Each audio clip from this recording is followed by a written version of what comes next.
wanted to go over are just the putty for the Exafast.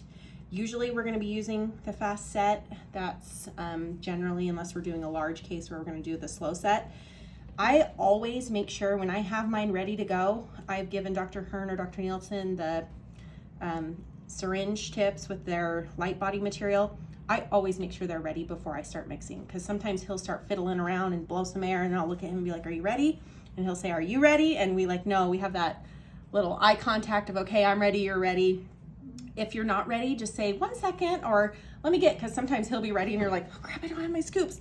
So just let him know, because he'll start going. If you're not ready, then you're trying to play catch up. So biggest thing is these are very temperature sensitive. They will start to set with heat. So if you're sitting here and holding them for a while, like that's gonna affect how quickly they'll set.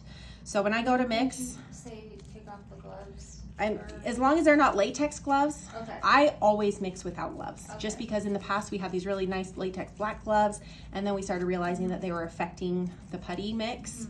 So I generally do it without gloves, but if you feel like you want to have gloves on, you're fine. As long as they're not latex gloves, they shouldn't be a problem. So I do mine with that. I don't do a whole bunch of rolling until the very end. So once I'm done, ready to go, you give it a little roll, top and bottom. I usually do a tiny bit more on whatever surface. If we're doing it on the top, I do a tiny more there, kind of flatten it out a little bit, and then you're ready to hand it to the doctor.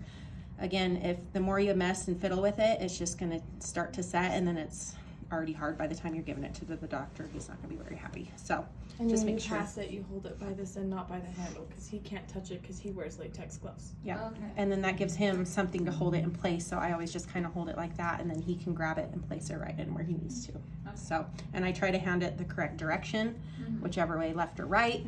That way it's ready to go for him. Yeah. Okay, that's it on that.